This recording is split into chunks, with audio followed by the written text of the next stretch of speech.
We don't need a clicker here because we are live on the Hannibal TV with another edition of the Great North Wrestling Podcast. And tonight we've got a show that has literally been over a year in the making, and it's inspired me to do a lot of research into the legend known as Evel Kinevel, the legendary United States Daredevil, the man who set the template for so many things. And we're going to talk about that with another WCW legend himself, a man that I've had the pleasure of interviewing before, always brings keen insights to the table. But in this respect, he actually has a personal relationship with the late Evel Kinevel and late Robbie Knievel. And we're going to get into all of that.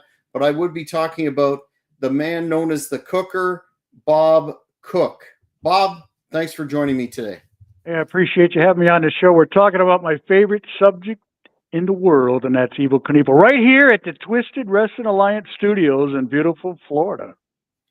Wow, I'm sitting in a wrestling ring right now. No way, that's impressive. I love the I love the oil. Is that an oil painting? Yes.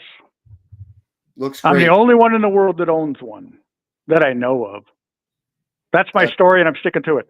Super, super cool. So if you want to buy it, it's rare. Only $5. No, never mind. Well, we'll put the links and all that. I even got the Evel Kinevel beer for those of you who like beer. I don't like beer, but I love Evel, so I have it. I did not know there was such a product, but yes, there is. Before we get into this very, very engaging topic, I know on social media, especially Facebook, you are a voice of reason, so to speak, in terms of the modern pro wrestling product. You encourage us old school fans to have an open mind, be positive about it. And I'm getting a lot of feedback on AEW again as of late, especially with their Full Gear pay-per-view. And I didn't want to ask you about the social media guys, the Costco guy and the kids and their involvement in Finish and et cetera, but more generally speaking, what do you think is behind Tony Khan's, and I don't think it's an inaccurate word, obsession with Mexican wrestling, CMML, plugging Mexican wrestling to the point of distracting from, some of the other great talents that he has, because let's face it, that's a stacked roster, but seems to be going back again and again to Mexican wrestling. What are your thoughts on that, Bob? I can't think for him. I have no idea what his mindset is. I mean, when you're bringing in social media guys and everything's done for a reason, obviously. We don't know the reason. We can criticize it, but it doesn't do any good because we don't know the backstory. I'm sure all of it involves some type of financial reward at the end, potentially, whether it's getting a prime shot on Mexican TV or getting some of their stars on a Mexican wrestling, extravaganza like the Triple Mania or whatever they do there. Who really knows? I can't really judge what or I can judge it, but I can't speak for what he's thinking, obviously. But, wrestling fans are going to criticize anything. And if the Mexican wrestlers or the Lucha Libre guys are doing good, hey, just sit back and enjoy the show. Pop an Evel Kinevel beer and relax, people. It's just professional wrestling. It's not brain surgery unless I missed that part of Malenko's class back in 81.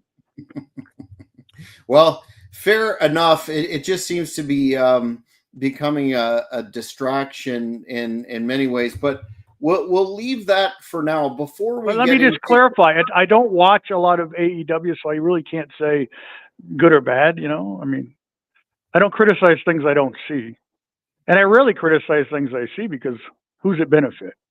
Mm-hmm. You're just bringing down somebody who's doing better than you. I mean, does it make you feel better to sit there and go, well, they're garbage? Well, they're on national TV and you're not. Well, I'm on the Great Northwest Podcast. So there.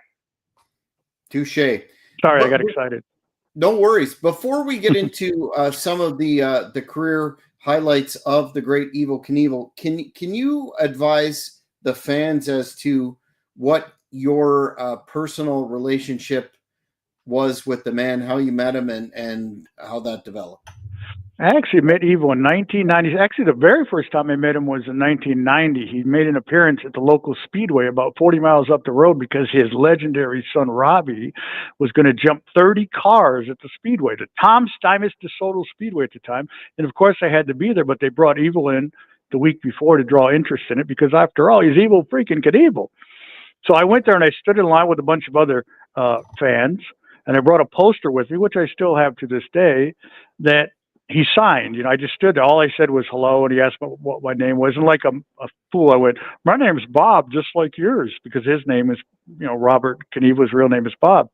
And he signed it to me, and that was really the first time I met him in person or saw him in person. And it wasn't until 1997 through his website that was run out of Clearwater, Florida by a guy named Mike Gray that I got to meet him personally. And I would have done anything to meet Evel Knievel, right? If they said the president wants to meet you, he's just across the street, I wouldn't even put my shoes on to bother. But Evel Knievel, I would walk over coals if they said, you got to do that to meet him, right? I mean, I remember the show Jenny Jones? Yes. Back in the day, they used to have, if you have show ideas, call this number. And I'd always have my wife, I'd say, hey, call this number and see if they do a show about fans meeting their heroes, right? Anything to meet Evel.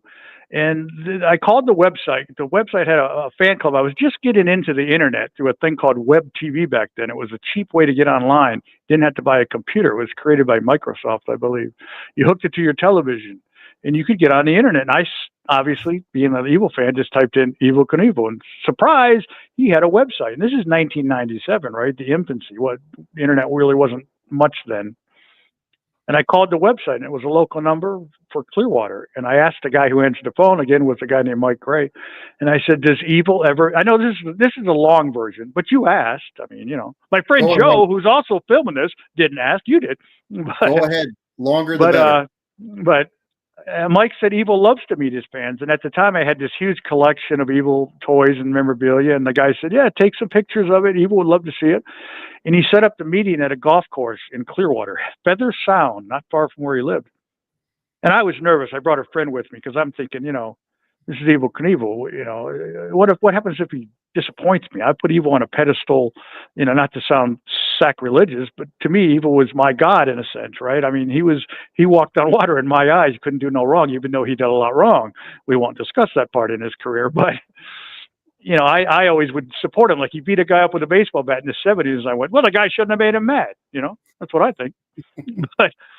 But I went to meet him, and he was over by his car, his SUV at the time, by the way, a Chevy Tahoe. I remember this. And he was changing his shoes because he just got done golfing. And I went over, and I was, Mr. Knievel, my name's Bob Cook. Mike Grace had it so I could meet you. Oh, hey, Bob. He goes, I got to go in here and collect some money from these guys, because Evel was a hustler, a golf hustler.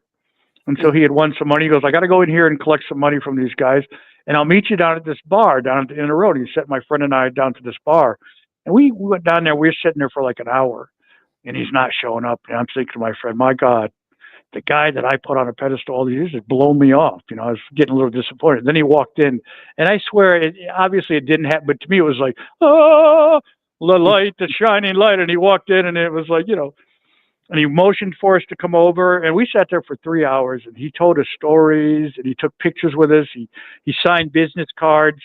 And at the time, I was working for an airport limo service. So I was up that way all the time, right? Clearwater Airport, St. Pete Airport, Tampa Airport. And I just mentioned that to him because he mentioned we talked about the canyon jump. And for those of you trivia buffs who don't know or Evel trivia, Vince McMahon helped Evel promote the canyon jump in 1974. The story is that his father sent him to help Evel promote the jump to get him away from the wrestling business. Obviously, that didn't work out. But and in a book, Vince McMahon said that Evel Knievel was the most fascinating person he ever met. Think about that for a minute. Of all the people that Vince McMahon had met over his life, that Evel Knievel was the most. That's a pretty heavy statement in favor of how great Evel was. He had a tremendous personality. He had charisma out the yin yang. But to make a long story longer, we're sitting there talking, and we talked about the canyon jump. And I was just like any Evel fan, hey, where do you keep the rocket? Because I knew it still existed. And he said, well, I keep it at a storage unit here at a friend's right here in Clearwater. Next time you're up this way, give me a call, and I'll take you by and see it. So that was kind of my in to extend the friendship beyond this one-time meeting at the bar. And he gave me his number, which he called, "This is my mobile number. This is my home number," And he wrote on the back of his business card, something I still have to this day. And he said, "Next time you're up this way, give me a call." So literally, it wasn't the next day, but very soon after, I was like, "Hey, I got to do a run to Tampa or whatever." And I brought my wife and kid with me.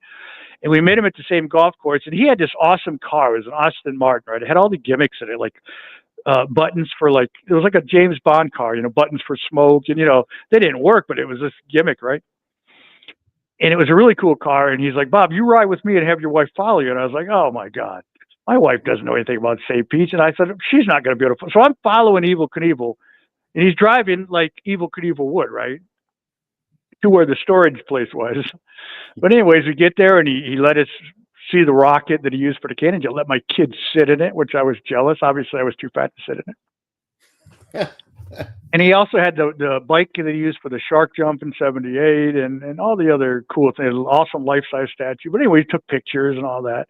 And that's how our friendship was able to continue, was, through that, and it just, I was able to remain friends with him until he passed away. And actually, he died November 30th, 2007.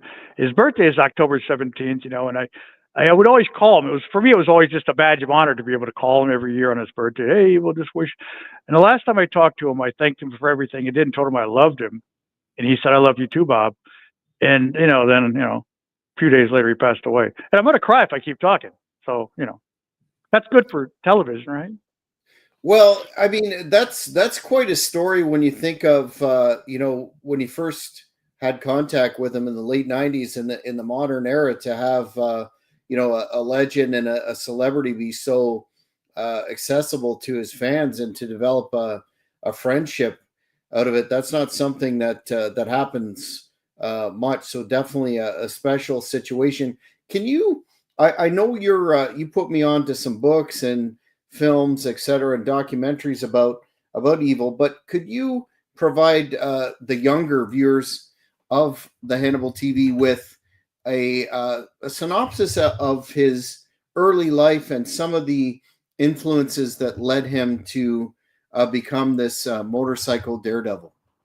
Well, I know, he was always known as doing crazy things when he was younger. He'd chased by the cops when he was a youth and all that. And he was into he was actually a semi-professional hockey player. A lot of people might not know that.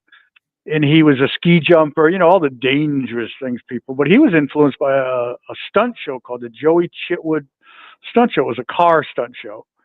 And he just, instead of jumping cars, he went home like all those kids did after we saw him jumping his bicycle, which then became motorcycles. And he formed his own show, Evel Kinevel and his motorcycle daredevils. And the legend has it that it got to the point where, the big draw was him and his jump. So it became just his show, just Evel Knievel's, instead of having a crew like he would have in the beginning. But see, if you didn't live in that era, you'll never truly understand what he meant to us kids in that era. And I've always told people, you never know why someone connects with you. There's people who love Elvis. There's people who love Frank Sinatra. I like those people too. But Evel, for some reason, just resonated with me more than anyone else. And if you go back and look at him in that era compared to other people, he stood out in a cool way, right? That's why he wore the red, white, and blue. And he didn't want motorcycling to be. He hated the Hells Angels and that ilk of gangster type mentality. And they all wore black leather. He wore the red, white, and blue and promoted America because he was a red-blooded American, an original American original Evel Kinevel, right? A self-promoter, one of the greatest self-promoters since P.T. Barnum, whoever the heck that was, I don't know. But if you didn't live in that area, you never truly understand. But the rest, or the Evel fans of that era who still love Evel like I do, and there's a lot of us out there, they just came out with a brand new Evel Kinevel action figure and stunt cycles. It winds up like the original. Yeah, I'm gonna ask you about that. I had that one as a kid. You just jogged something in my memory about the heat that Evel had with the outlaw motorcycle phenomenon. Was there have I got people confused, or was there an issue between Evel and Sonny Barger at all that you're aware of, who founded the Hells Angels? I don't remember specific names, but there was a riot at the Cow Palace in San Francisco when Evel jumped there in, it was either 69, 70, in that time, where the Hells Angels were there, and they started a riot. The fans came out of the crowd to help Evel fend off. There's footage of this, and they sent the Hells Angels to the to the hospital, a lot of them. But the funny thing is, when the canyon jump came around, he actually hired some of the Hells Angels as security. So he made up with some of them at least. They'll do anything for money and a keg of beer, I guess. But who wouldn't? Well, I wouldn't, but keg of Mountain Dew, sign me up. I got a Mountain Dew right here. Have at her. Before we talk about Snake River Canyon, I think one of I think of a number of jumps that he did that stand out from the historical perspective, and I think the 67 Caesar's Palace jump was a pivotal moment. Did he talk about some of the, because I understand there were a lot of barriers that he had putting that together? Yeah, I mean, this. I mean, people who know the story know the story. Well, it's funny. All the time I know, we really never talked a lot about the career part of his life. I mean, I would ask him questions here and there, and he would answer, but we had like normal conversations. I mean, there were times he used to like to call late at night, and he would just call and say, "Hey, what are you doing, Bob?" I said, "I'm watching this." "Oh, well, I'm watching that." And to me, that was the coolest part about our friendship. I could call him at any time. I never would call him as late as he called me, because he would always tell me, "Call me anytime you want." Because every time I call myself, "I'm not bothering you," and he goes, "You couldn't bother me if you wanted to. When I go to sleep, I shut my phone off. So call anytime you want, But I would never call, But he called like 2 a.m. "What are you doing?" "Oh, just watching," which I always thought was cool. I remember there's this guy named Adam Vinatieri, right? He's Evel's cousin. I guess he played for the New England Patriots or something at the time. He was a kicker. And one year he won the Super Bowl for the New England Patriots. And they had said, "He's got the same courage as Evel Knievel." Well, that makes sense, seeing he's his cousin, right? And I was like, "Really?" So I called Evel right then. "Hey, Evel, is that guy really your cousin?" He goes, "He sure is. And he just won me a fortune." Because Evel was a big gambler, Mm-hmm. But the Caesar's Palace jump, I mean, the way he made that happen is hilarious. If you listen to him tell the story, especially, there was a record that came out by a company called Amherst Records. It was an Evel Kinevel record. It was back during the canyon jump. It promoted the canyon jump, and he was talking to kids on it, and we all had a copy of it back in the day. But he tells the story about how he set up the canyon jump. Again, a guy who owned Caesar's Palace, Jay Sarno, his name was, where he would impersonate different people from, like, this is Dennis Lewin from ABC. "Have you ever heard of Evel Kinevel?" "I don't ever heard of that." He's called this guy, Jay Sarno, and impersonate these different people. "Hey, this is so-and-so from Time Magazine. Have you ever heard of Evel Kinevel?" And then eventually Evel would call. "You ever heard of Evel Kinevel?" Evel Kinevel. "Who is this guy? I don't know who he is, but I want to meet him," right? Mm. And Evel tells a story about how he goes in there and he goes in the office. He goes, "Where you been, kid? I've been looking for you." So he created this hype by just faking, phone calls to this guy and making him seem important. And he got the contract to make the jump. He was actually supposed to make more than one jump, but obviously the first jump put the kibosh on that. December 31st, 1967. One of the most famous, who shot that jump? The famous director John Derrick, who went on to become married to Bo Derrick. And at the time, he was with Linda Evans, who was on The Big Valley, and she was on Dynasty years ago. She was with him at that time. So the famous crash that you see at Caesar's Palace, the takeoff was shot by John Derrick, and the famous crash where he's doing the slow motion and he's going over the handlebars, that was shot by Linda Evans. No way. Believe it or not, yeah. That's quite a trivia piece. When we first looked at doing this interview, I got a question from a fan on social media wanting to know what Evel thought about, given the fact that he was a consummate showman and obviously very athletic. What did he share with you his thoughts on the professional wrestling business? Did he take in any of your matches, that sort of thing? No, he wasn't a wrestling fan. When the first day I met him, we brought up the Canyon, and I don't know how I brought up wrestling. But he goes, that's what he told me. He goes, Vince McMahon helped me promote that, and he goes, I was never much into wrestling, but I respect Vince McMahon as a businessman. So he never really talked about wrestling much. He wasn't necessarily. And I've Well, had people say, "Hey, why don't you ever do like an Evel Knievel theme? You know, dress in an evil outfit and a wrestling." I said, "Well, I would never disrespect him that way." Like I used to have a dog that I named Elvis because I like Elvis, but I love evil. I would never disrespect evil by naming a dog evil, but I named him Elvis because I hmm like Elvis. hmm yeah, I could see how that would be dicey But I for did you. see TNA's Frankie Kazarian dressed like evil once, so he must be an evil fan. hmm And hmm that kid, Matt Rydell or Riddle, whatever his name was, that Riddle, used to be in, Riddle. he used to wear evil outfits a lot. Interesting. So he definitely has a an influence on the business, albeit indirectly. I thought he would appreciate the physicality that you as a wrestler would go through. I don't know. You know, we just never really talked about it. I was more, just more into just talking to him like a person. I always thought that's why we I can't even talk. I'm mumbling. Why we became friends like we did because I never wanted anything from him. He would call me when he was do appearances nearby. Hey Bob, I'm going to be at this Harley dealership. Come on up and hang out. And I'd go hang out with him. And I saw people they'd always want something. You know, they want this, they want that.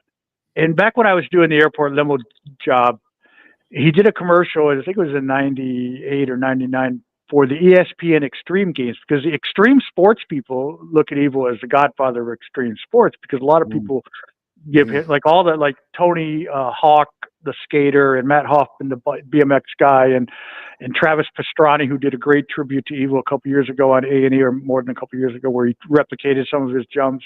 They all love Evil because they inspired them to do what they do. And he did a commercial for the Extreme Sports Winter Games. And some of his stuff was left in Colorado. That's where they filmed it. And it was being delivered at the Tampa airport. And he called me because he knew I went to the airport a lot.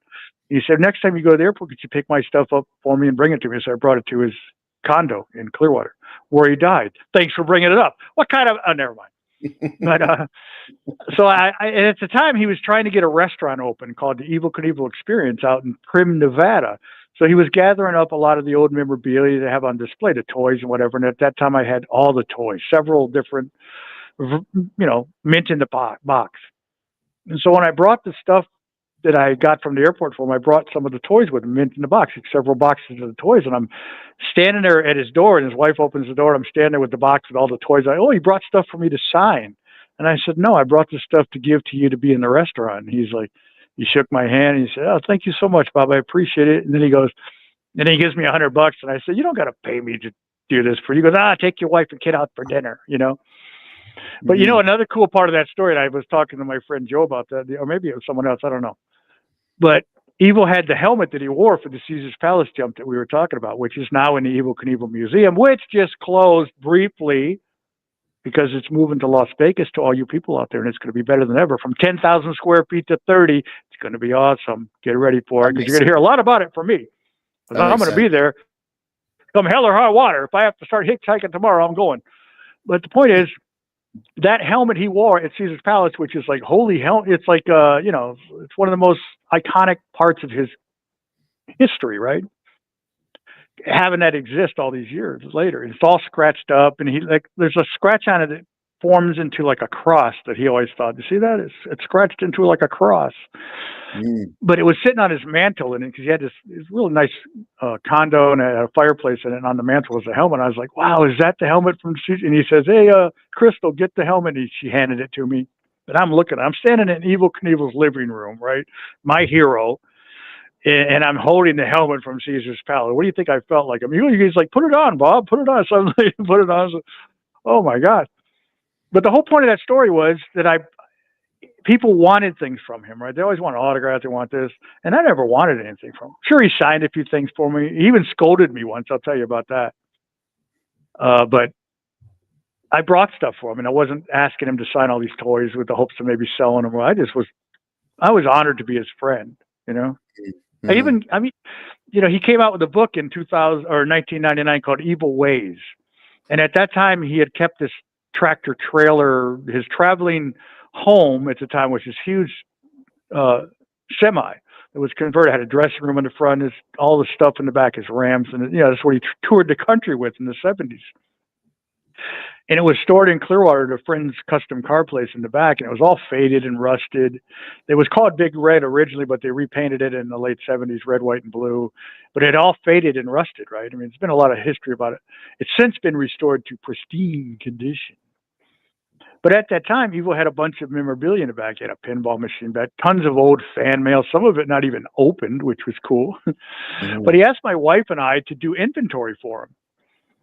And so I would go in that truck with him several times. We'd go through stuff, and he'd tell me stories about this. I go, oh, man, look at that. And he goes, oh, yeah, I remember that. And he'd tell me a story about it or something. So that was really cool to me, and I'm not sure where this part of the story is going. Because I was the airport limo guy, where we had this big 12-seat bus that we would take people, and it had a lot of room. And I told him, well, I said, if you let me take all this stuff home, I could do the inventory faster because I could, and he goes, oh, do what you want, Bob. I don't care. So I took all the stuff home and I had it in my garage, right? All this pictures and just all kinds of awesome stuff. And he called me out of the blue and he goes, Bob, we're doing a book. It's called Evil Ways. I want you to take and pick out all the best pictures that you have there that you think are the best pictures. And I want you to include a picture of you and your son. And I want to put it in the book. And I was like, are you kidding me? You're going to put he goes, yes, sir. I'm going to put a picture of you and your son in my book. Because at the time, Matt Hoffman, who was a BMX racing legend, he came out with an Evel Kinevel BMX bike. And Evel gave my son one for Christmas that year. And he goes, take a picture with the bike too. So he took a picture with the bike. So my picture is in the book, Evil Ways, but all the pictures in the book were chosen by me that are used. And I also got my name in the credits, with a special thanks. Yeah. It's like one or two lines down from Muhammad Ali, who gets credits, which is also one of my heroes as a kid. So that was really cool. But that whole point of that story was that I never wanted anything from him. I just appreciated the fact that he would answer the phone when I called, and call me back. Like this, I had a message that I saved for years. I wish I still had it, but the computer it was on that I saved it on died. But it was like he just called me out of the blue. It was like, Bob, I'm back in Florida. I wanted to wish you a Merry Christmas. Call me. Well, you would always felt like, Bob, it's Evel, because he liked being called Evel. Wow, that's a really, really big honor to have been involved in his book and definitely to have a picture in there. That's awesome. Sorry, go ahead. Well, I was going to say to capitalize even on that is like I got to do so many cool things because of Evel. In '98, when they did the biography on Evel A&E, they shot it at my house because all that stuff was at my house. I even had the ski jumping trophy for like 1959 or whatever it was at my house. So if you ever watch the A&E biography, all the pictures that are shown, and there's pictures of that trophy, they shot that on my living room table. They put cloth on it, but the pinball machine that's shown was mine at the time. But all that was shot at my house, and I got my name in the credits there too, which was cool. And they did an interview with me, and they didn't include it in the show. And at first I was like disappointed, but I go, well, they did an interview with his wife at the time too, and she wasn't included, so I didn't feel so bad, But just to be part, and I remember the producer at the show, my wife hated it because they messed up the house. They had wires everywhere and cameras and lighting. And Evel called at the beginning, like as they're doing the production, and he goes, so you got everything you need? Oh, we got everything we need here. It's perfect, Evel. He just called to see if everything was going good. But that's another cool thing I got to do, and I can tell you more cool things I got to do because of Evel. Yeah, we'll definitely get into all of those, but wanted to put your historian hat on again for a second. Perhaps the most famous.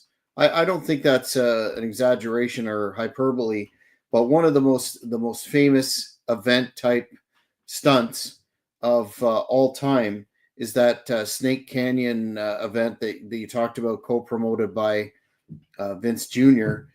And for those fans that aren't aware of what a deal that was, could you summarize what the plan was there and what went wrong?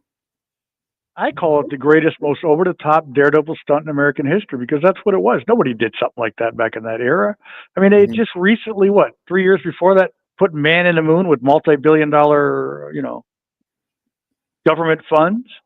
And here Evel was going to rocket himself across the canyon in a homemade rocket, which was actually made by a NASA engineer named Robert Truax, who his son actually replicated the jump years later, back in probably been almost 10 years now. But they redid the jump and did it successfully. But it was like, I mean, you couldn't not miss the publicity for that if you're old enough to remember it. All the news, it was in the newspapers every day and every week. I had my grandmother at the time. She would send me the newspaper clippings every day. She'd scour the newspaper. Anything evil, I'd get letters. I'd get letters in the mail with this news. I still have all those newspaper clippings. And that's another thing. In '99, Evel had my friend Jerry and I take the rocket that he used for that jump, and the bike he used for the shark jump, and his life-size statue I was talking about in this awesome huge picture, out to the Snake River Canyon for him as they celebrated the 25th anniversary of the jump. So that's pretty cool, right? Mm-hmm. And I remember we drove over the Hoover Dam at the time to get there because we put it in a U-Haul and drove it, and they pulled us off. They wanted to search us, and then, well, we're letting you know there's a rocket in the back. And like, what? And we opened it up, and they're all like taking pictures with it and stuff.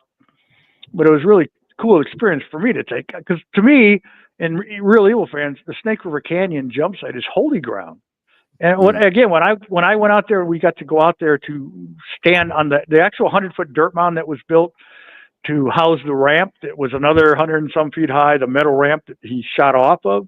The dirt mound is still there. Now it's a tourist attraction. They have a giant plaque there that says what it is. You can see it from, like, if you get the new game, Flight Simulator, Microsoft Flight Simulator, you can see the dirt mound in the game. You can fly over the dirt mound in the game.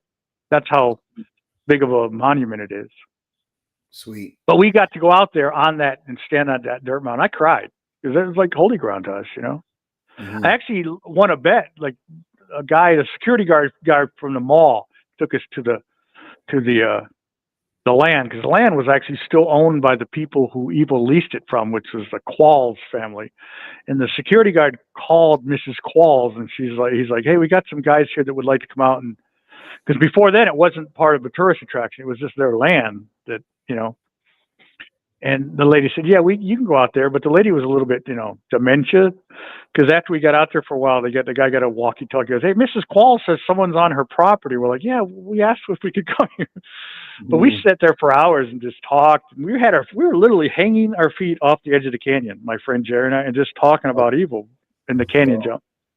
It was like 1,000 feet down.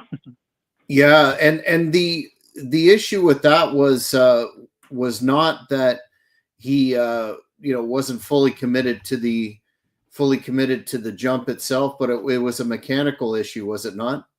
Yeah, the parachute blew out, malfunction. A lot of people don't know, if you don't really know the Evel history. There was 3 Sky Cycles made. It was what they called the Sky Cycle X1, which was shot off over the canyon as a test shot maybe a year before the actual jump, and it was only done at like half power, so it was more of a publicity thing. So they said, "Oh, look, it went right in the canyon. That's dangerous," Mm-hmm. And then they built 2 versions that they called the Sky Cycle X2, which were the X1 was a closed cockpit. The X2 was open cockpit. And he never said he was going to jump on a motorcycle. It was a rocket, and it had motorcycle, like it had wheels on it and stuff. So, but a lot of people would complain like, well, he said he was going to jump. No, he didn't. Go back and look at history. Mm-hmm. But what happened was about a week before the actual jump, they shot one of the X2s into the canyon with a dummy in it, which they called Sir Galahad. It was just a dummy that weighed as much as Evel weighed, right? But they actually named him Sir Galahad. And they shot it off, and it went off the ramp, and the parachute blew off on takeoff, and it went up and crashed in the river. And they pulled the rocket out, and a week later, Evel got in the other X2, knowing what happened the first time, and the same thing happened again. It was just a malfunction. A lot of people think he pulled the chute. And there used to be a show with F. Lee Bailey in the 80s called Lie Detector. And Evel was on that show. And they did the old, did you pull this? No, I didn't. And he came back, he's telling the truth. Now, how accurate that is, it doesn't matter. It's just, for a side note, Cyclone Negro was on there. Remember Cyclone Negro? Yeah. The famous wrestler? He was on there to prove wrestling was real. And they asked him if it was real. And yes, it is. And he was lying. Oops. But he came back. But he was a great guy, by the way. I liked him. But Evel, it was just a malfunction. No, I like it. Eddie's a friend of mine. But Evel did not pull the chute, And a lot of people still will say he pulled his shoe, but who cares what people think anyway? There's always going to be a critic and someone who wouldn't even have the guts to sit in a rocket now where it is, as opposed to when you go out there and look at that canyon, man, and you look over and you go, what was he thinking? You know what he was thinking? Money. Because he always said, never risk your life unless there's a huge pot of gold at the end or you're wasting your time. Never risk your life foolishly unless there's a lot of money to be made. And to me, that's a legendary event in the 70s. Who didn't know about it? Mm-hmm. Absolutely, and still talked about to this day. But I'm also biased, so you know. Mm-hmm. Well, I think you're spot on there. Guardian of Chaos, friend of the show, wants to has a question for you. Besides pro wrestling, did you ever do any daredevil stunts? Given your love for evil. Only as a kid, like all of us kids, did I jump my bicycle. That's as far as it went. I was lucky, and I'm not bragging or anything, but I was spoiled as a kid. My dad owned auto parts stores, so we weren't exactly, poor. We had mini bikes and motorcycles and go-karts. And my dad specifically told me, and I was one of those kids that listened to Evil. Evil always said, listen to your parents. Don't do drugs. Don't smoke. Don't do this. Don't do that. I never did drugs. I never drank until I was 28 years old, until Axel Rotten caused me to drink. And then I spent 3 years on the hotel floors drunk. Axel, I love you, but you shouldn't have done that. He doesn't even know I did that. I told him that years later. I did it because I was mad at him. That's why I started drinking. But anyways, but I listened to Evil my entire life. I never did drugs when I was a kid. I never smoked pot. I never did any of those things because Evil told me not to. I never smoked cigarettes. I listened to my parents. Evil always said, if you have a dream, chase it, And so I listened to my parents. And the point of that story is my father let me jump my bicycle. But he said, if you ever jump your mini bike, I'm taking it away from you. That was enough for me. I listened to him. I didn't do it. Mm-hmm. But to make a long story even longer, a picture of me jumping my bicycle, the coolest bicycle of the era, a Yamaha bicycle, which had shocks on the front and back like a motorcycle. It was a very cool bicycle at the time. Remember that? Because that's what we had. My dad owned auto in the town we lived. It was like you scratch my back, we'll scratch. It was a small town, but my dad's auto parts stores, like we always got the John Deere dealership was where we got our tractors. The Yamaha dealership across from my dad's store is where we got our motorcycles, all Yamaha, and so that's why Yamaha bicycles. But they were really cool. But a picture of me jumping my bicycle on that Yamaha is in the Evel Kinevel Museum, and I'm very proud of that. Yeah. He had a lot of, he had some notable crashes and just the physical toll when you complete a jump of 13 buses or whatever successfully, that takes its toll on your body.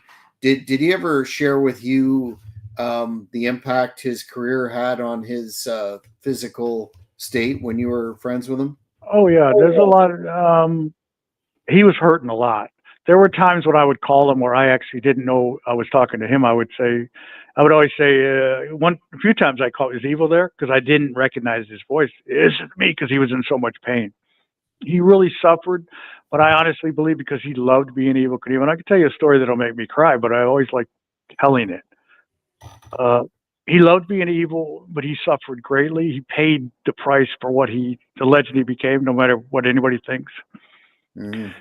He loved the attention when he'd go places and people would recognize him. He loved the attention. Like, there's a great story of, you ever watch The Dark Side of the Ring on the Macho Man? And there's that girl, Gorgeous George. She was a stripper or something. And she tells a story about, she's telling a story about how, some old guy was trying to buy me drinks or whatever, right? And she ended up getting thrown out of the strip, because Evil loved strip clubs, right? She got thrown out of the strip club. That's how Macho Man met her, right? She's like on the ground, and Macho Man picks her up or something. And the gist of the story was that Macho Man said, well, that's what happens when you mess with Evel Kinevel. She got thrown out of the strip club because of Evil. That's the point of that story. No way, really. But Evil loves strip clubs. Mm-hmm. In terms of, speaking about the latter part of his career, and with your historian hat on again, that Wembley Stadium jump in 75, anecdotally, or at least through commentators, speak to really taking a toll on Evil. Did I know you said you didn't talk shop a lot with him, but did he ever speak of that? And what was your understanding of that particular jump. I always loved the story of that jump because he always said that it was the gearing on the motorcycle that wasn't right to get the speed up that he needed for the amount of space he had to get it, to the takeoff. And they didn't have time to get the gearing over from the United States in time for the show. And Evel was always one of those guys that, hey, I said I'm going to do it. I'm going to do it. And there's that great story with Frank Gifford where he says that he was out with Evel the night before the jump, and they were trying to hit golf balls over the Thames River, and they were drinking, they were partying, and Evel came in the day of the jump, and he came in his dressing room, and he looked out the window, and he says, I can't make it. And Frank says, what do you mean I can't make it? He says, it's too far, it's too long, too high. And Frank says, well, we'll take a couple buses out. And he says, nah, I said I'll jump 13, I'll jump 13, and he went and took a nap. That's Evel Kinevel, right? I love that story. Mm-hmm. And then the other part of that story that I love is, after he does the jump, knowing he couldn't make it or thinking he couldn't make it, and crashes, and Frank Gifford goes over, and he's one of the guys that helped pick him up, right? They take his helmet off, and Frank says, and Evel's saying, Frank, and Frank's saying, oh my God, Mike, because they were good friends, Frank's like, oh, what's this final last words, and Evel, his back is broken, right? It's 80,000 people at Wembley Stadium, and he goes, Frank, get that broad out of my room. I love that story. He's concerned about a girl that was in his room because he knew that this crash was going to make extra headlines. He didn't want his wife in the United States to know. So you get that broad out of the room. I just love that story. I don't know. That's just me. That's tremendous. But I can tell you, tell you another funny story about the Wembley jump if you want to hear it. Please. There was a show in the 90s or early 80s. It was called Real TV. And they would do just different stories about, I guess, reality, right? And Evel called me and goes, hey, I'm going to be on this show, Real TV. I want you to tell me what you think. And the show was about, the headline of the show, the tagline or the story was that after all these years, Evel Kinevel tells why he missed the jump at Wembley. And it was the same story, because of the gearing. But I watched the show, and during the show, they had said that Evel jumped the buses, May 26, 1975. And he crashed, and he said he was going to retire. But then they said a year and a half later, he comes back, and he jumped 14 buses in Ohio, right? October 25th, And I called Evel, and I said, yeah, it was a good show, but they kind of slighted you. And he said, what do you mean? I said, well, they said you came back a year and a half later and jumped to 14 buses, but it was only 5 months. That's slighting you. You said you were going to retire, and then 5 months later, you come back and jump 14? And he goes, oh, hell, he goes, are you sure? I said, yeah, you jumped the 14 buses October 25th, 1975. He goes, oh, hell, I've been dropped on my head too many times, Bob. I told him that. That's what he said. I've been dropped on my head too many times. I'm the one that told him that. In addition to injuries and just the toll of that particular business, he had which he touched on, some pretty significant legal issues with the one incident over being owed money, I believe, et cetera, et cetera. What role did that have in terms of his retirement from the business around 1980? Correct me if I'm wrong, if any, because it seemed that there were so many negatives piling up around that time. Well, I think it was 77 or 78. I don't usually talk about that part. I kind of like forget that part because even as a kid, I was like always on Evel's side. Like I said earlier. Well, what he did is he beat a guy up with a baseball bat. He had someone hold him. It was a guy who was a writer. One of the guys that helped promote the canyon jump wrote a book called Evel on Tour. And someone had told Evel that there was a lot of things in the book that Evel didn't like. But even though, again, I don't dispute how Evel thought, because I can't say how he thought. And I always side with Evel on everything, right? Because I'm biased. I love Evel. So, but a lot of the stuff in the book, he misunderstood. I think he just listened to people. Oh, he said that? Well, and they just got him all riled up because a lot of the stuff that they said, he said that he called him a drug user, an abuser and what. And all it was in the book, it just said that he popped a lot of aspirin, which, hey, who doesn't, right? I do that myself. And that he drank a lot, which he bragged about. And that he had a lot of affairs with women, which he bragged about. And then there was the one where he said he hated his mother, which the book never said that. The book said that when they were on tour, because they were on like a like a crazy tour. They would fly to airport during the canyon jump and do press conferences at each airport to promote the jump, right? And that's how Vince McMahon got involved. The actual promoter was a guy named Bob Arum, who was famous for promoting boxing in the 70s for Ali, right? And Vince's job was to promote the closed circuit airings in the northeastern arenas, like the Garden and Spectrum and all that, because that aired on closed circuit TV. For you folks out there who don't know what that is, it was a giant TV screen. You went to watching where WrestleMania 1 was actually. I actually watched WrestleMania 1 in an arena on a big screen TV, basically. Not a very big one, actually. But so he got mad at this guy for writing the book, and he beat him up with a bat, and he ended up doing he got sentenced to 6 months in jail, but he ended up doing, I think, 3. He even got in trouble when he was in jail. And the legend has it that his cell was next to Charles Manson. I don't know if that's true or not. Evil could have just said that because, I don't know. Personally, I think that's cool because I know Charles Manson is an evil man, but he was entertaining as all hell. If you ever watch Charles Manson interviews. But when Evil got in trouble, he was in jail because he used to be able to go on leave, leave the jail during the day and go work in his office. I don't know what they call that, furlough or whatever you do.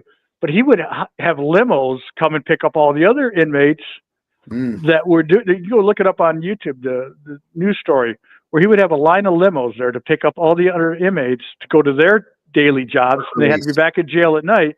And Evil said he did that because he just wanted to help with their morale.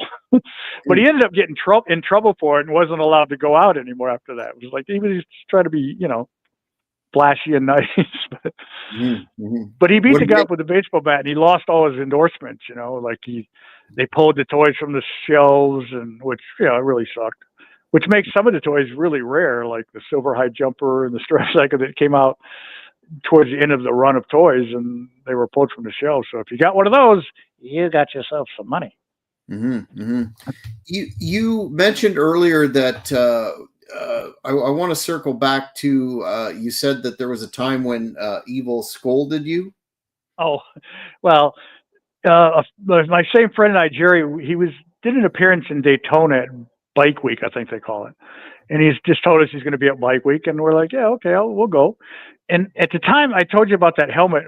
I didn't tell you about that helmet story, did I? Did I? Was I telling someone else? I think I was telling someone else that story. Well, this is a different. No, this is a different. I didn't tell that story. Let me tell it real quick. There was a helmet. I used to belong to a thing called the Toy Shop, which was a little a newspaper where you'd put classified ads in it. It was before the internet for collectibles. And I always put wanted, Evel Kinevel memorabilia, anything, toys, books, games, I want it, and they'd send you stuff in the mail and they'd call you. And I used to have what they call phone auctions long before the internet. But I had bought a helmet that some guy claimed was Evil's.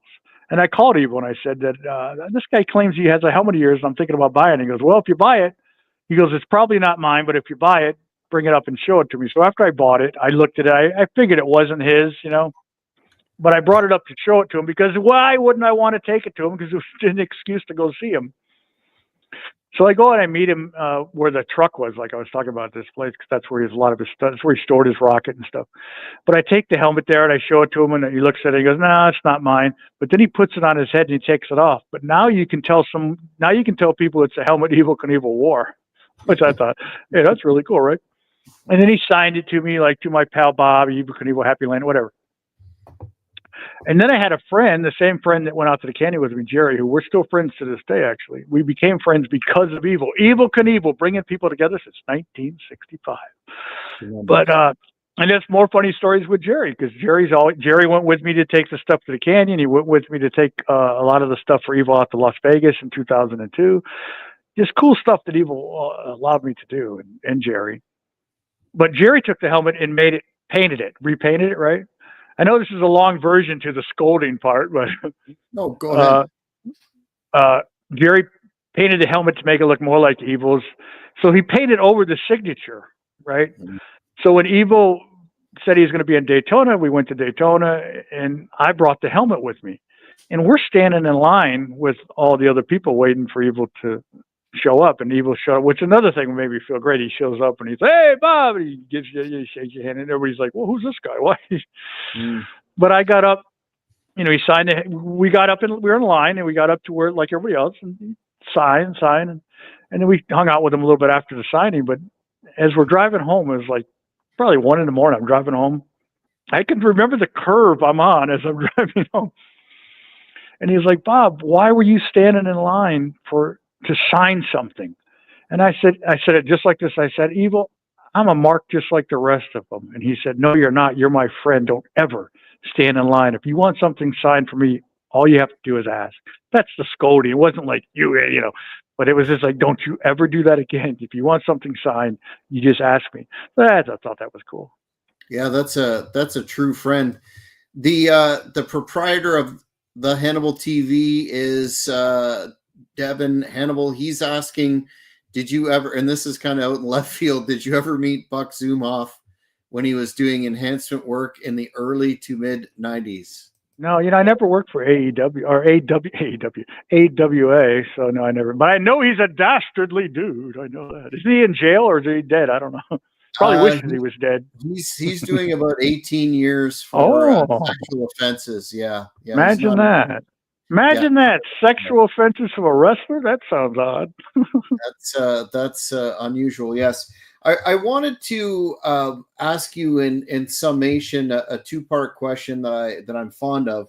One being, or part A being, if you had to we've talked about what a phenomenon Evel was to a generation or two of folks across the world in terms of pop culture, TV shows, merchandise, toys, and then documentaries, programs, et cetera, talking about his career.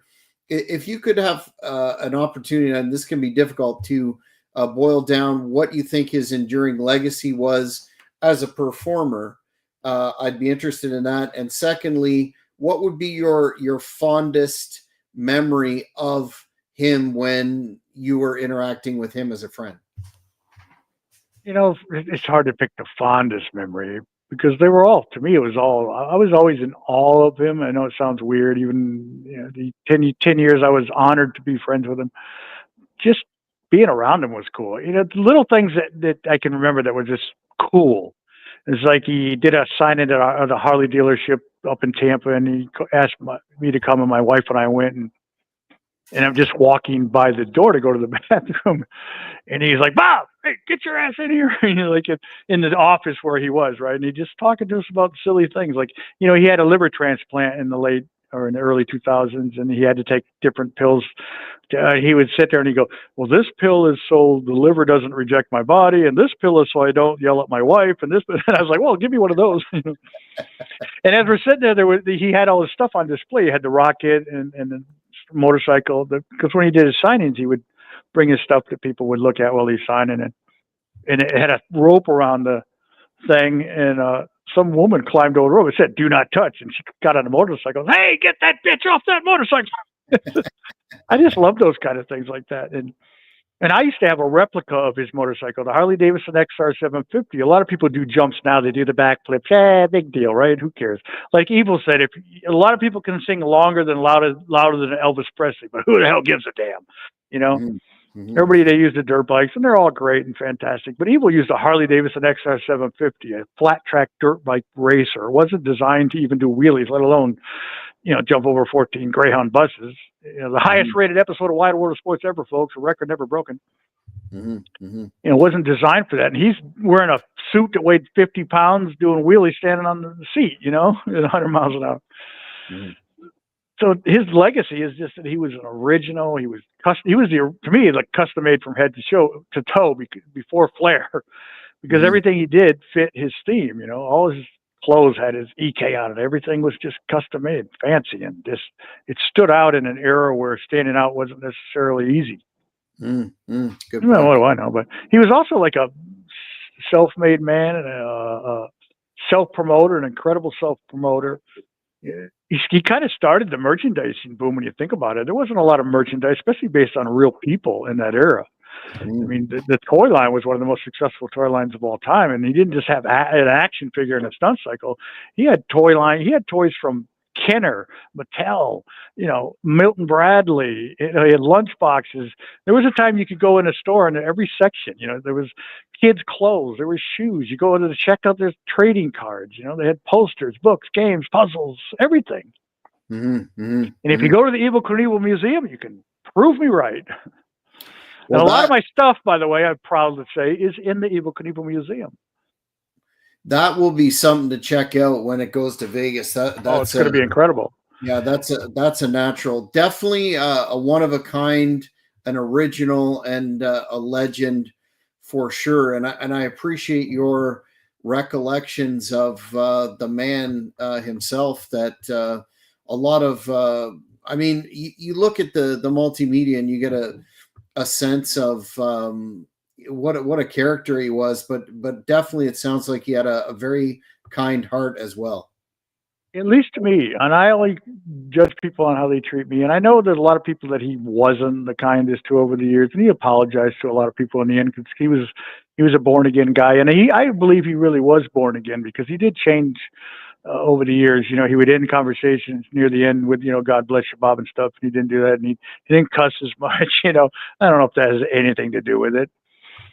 But he was, to me, he was always awesome to my family. Anytime he would call me, he was, hey, is your kid around? Yeah, let me talk to him. He talked to my kid. He just asked him, how you doing in school? Do this, do that, be good, be a good kid. You know what I mean?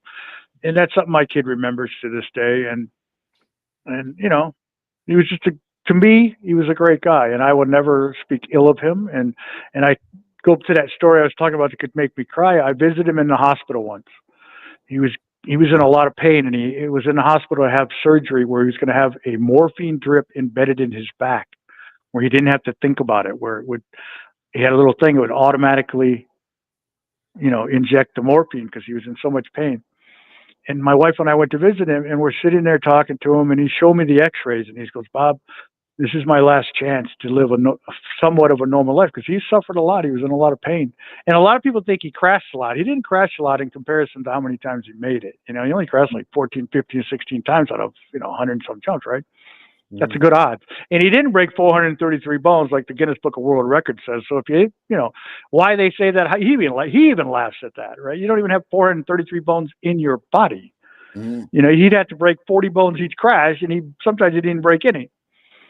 But the story I'm telling you is that he was very down. He was very depressed. And he said to me, he said, Bob, I'm nothing anymore. I'm just an old man.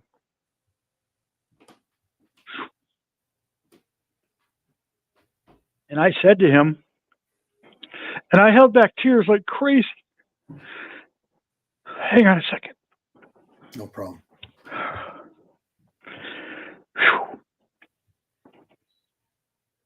I said to him, I said, Evel, don't say that. I said, to me, damn it. I said, to me, you're always going to be that guy on the cover of Sports Illustrated, ready to take on the world. And he said, Bob, you have no idea how much that means to me. And he shook my hand. And I held back tears in front of him. But when I left that room, man, I broke down on my wife. And I'm sorry I'm crying now. No. But because he'd always been so confident, and to see him like that, 20 years later, it breaks my heart. Well, maybe you should edit this part out.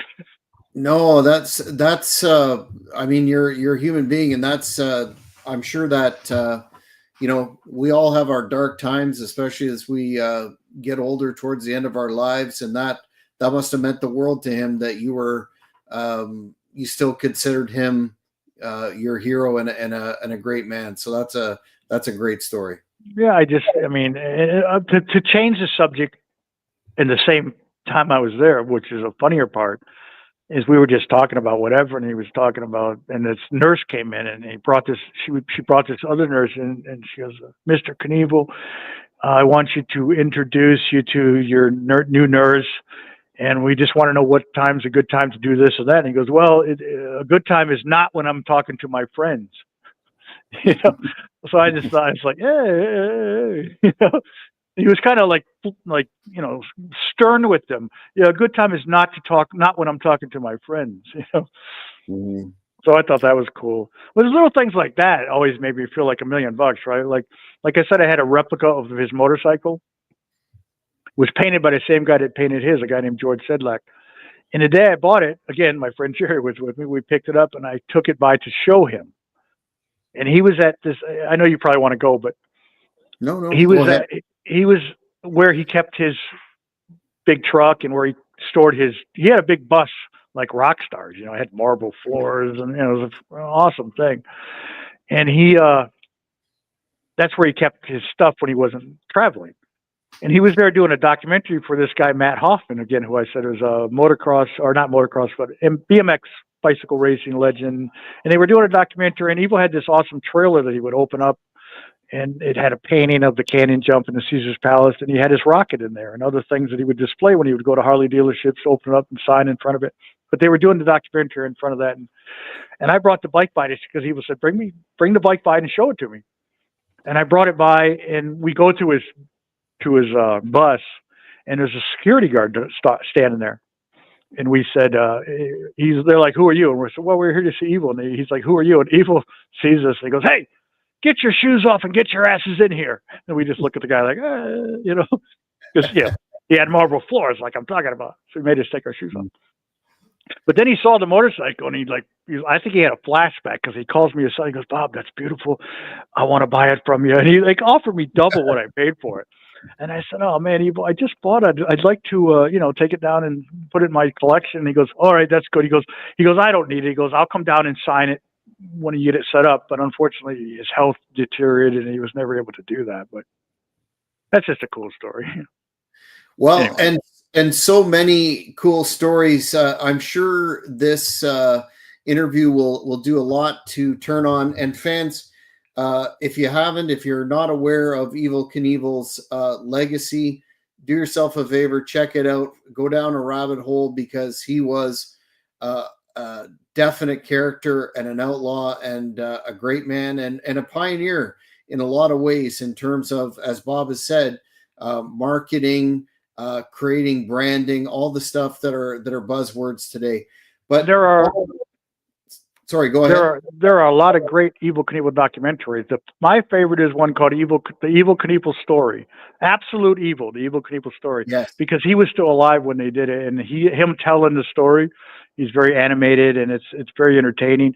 But then there's so many other great documentaries like Being Evil, I Am Evel Knievel, and many others. But Absolute Evil, the Evel Knievel Story is my favorite. Matthew McConaughey is the host. It's on YouTube for you people who like free things.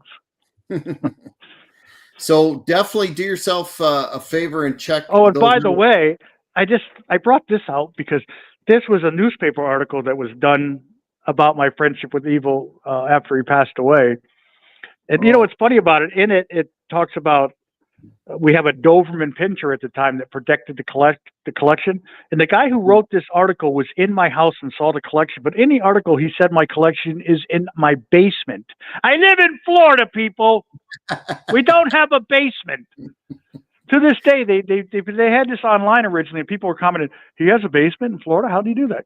And I'm thinking, why did the guy put that in there? You can't trust anybody. That's the point. It's a bunker. What Bob, do you have going on that the fans need to know about? I know there's some cooker merchandise out there. Where can they keep up on all that and what you're doing? I could tell you something. Besides pro wrestling tees, you can buy some Bob Cook T-shirts, which I would appreciate, because I am a Great Malenko alumni. The Great Malenko, if you don't know who the Great Malenko is, he is the greatest trainer of all time. Father of Dean Malenko, father of Joe Malenko, both two of the greatest wrestlers of all time. I'm telling you, I'm not just saying it because I love them. I'm sitting here, like I said, in the Twisted Wrestling Alliance studios. Twisted Wrestling Alliance. We're starting that right now. Today was the first day that we started training people. Bob Cook is trying to train people in professional wrestling here at the Twisted Wrestling Studios. We had our first show last week, January 11th. I don't know if you people who know who Debbie Malenko is, but Debbie Malenko, she's a Malenko. She's coming in to defend her Florida heavyweight or women's championship. right here. It's like studio wrestling here at Twisted Wrestling Alliance Studios. It's really cool. I'm actually sitting in a ring. It's very cool. My friend Joseph Saraceno, the oldest man ever to start becoming a wrestler, 60 years old, he started training to become a professional wrestler. Believe it, it's true. And he didn't just half-ass it either. He went there, kept up with the young kids with the rolls and the bumps. And, he was the first one there and the last one to leave. And if you don't believe me, you're not listening. Because I'm being honest. Where is Twisted Wrestling Alliance based out of, Bob? Inglewood, Florida. And we're just starting. I'm starting to put the word out that I'm going to start training people because I love wrestling and I was away from it for a while. I was spending a lot of time in Tennessee up until the last week with the legendary Fred Altman and his wife, two great people. Mm-hmm. And I had an opportunity to come back to Florida. And so I took it because my son lives here. He's like my grandkid. They don't know who I am, but they still have a grandkid. But my kid wrestled on the show we did last week. And we're hoping to make it a monthly thing. But the training, we're hoping to make a weekly thing. So you go to Facebook and... I was going to ask you, where can they check that out? The website, the Facebook? Right, yeah. You got a Facebook page, Twisted Wrestling Alliance Facebook page. We just started a YouTube channel for Twisted Wrestling Alliance. It's a slow build. Everything is a work in progress, including me and Joe, who's sitting right over there playing on his phone. That's all he does is play on his phone. But it's usually Twisted Wrestling Alliance related. He's obsessed. What can I say? But we've been going to the gym. He's 67 years old now. I'm 61. And we've been going to the gym 68. Oh, you wanted me to put over 68. Okay. But we went to the gym 6 days this week. I know I put up the 4 horsemen symbol, but we went 6 days. Wait, that's 7. This is 6. Yeah. But we went 6 days this week, and we're going 6 days next week. And I'm not bragging. I'm just saying proving how stupid we are. But we're doing it. That's tremendous. I know we've been following your working out endeavors on Facebook, but what about your socials, your Facebook, and anything else that the fans can check you out on? Just, I'm on Facebook. I don't do a whole lot on there, but we're trying to get this wrestling thing going. Thanks to Joe. We're trying to. There's nothing wrestling related so much in the area I'm in, Venice, Florida, Fort Myers, Florida. We had a guy come up from Fort Myers today that started learning the ropes. I'm hoping to teach some of you overbearing, obnoxious, pig-faced beep. I'll beep it because that's what Terry Funk wouldn't have done, but I love Terry Funk. But I beeped the bad part. I'm going to hopefully teach some of these people how to throw a punch. Something lacking in today's wrestling world. Definitely. Even the biggest stars in the business can't throw a punch, it seems. Look at the Usos. They're big stars. I get it. They're millionaires. They got beautiful wives and beautiful homes. But what? They can't throw a punch. I don't know what's going on. And your ability in that regard is certainly very well established. So if you have an opportunity, you're in the area, but moreover, check out the TWA and everything that Mr. Cook has on the go. Bob, it's always a pleasure to speak with you. Really appreciate this interview on the legendary Evel Kinevel. We'll definitely keep in touch, and thank you for coming on the Great North Wrestling Podcast again. Hey, you're going to cut out that part where I cried, right? This is live. Oh, too late. The internet is forever. Thank you. Well, fans, check out Bob's information there, the TWA. Check his Facebook out. Check all his merch. And check out the history of Evel Kinevel. Definitely a pioneer. And that's it for this edition of the Great North Wrestling Podcast. If you haven't already, please subscribe to the Hannibal TV and hit that notification button, and you'll keep on top of the tons of great content that we have coming your way. Until next time, I'm Jack Kilby. Take care, everybody. Thank you for watching the Hannibal TV. Please like this video if you enjoyed it, and click the subscribe button to not miss any of our latest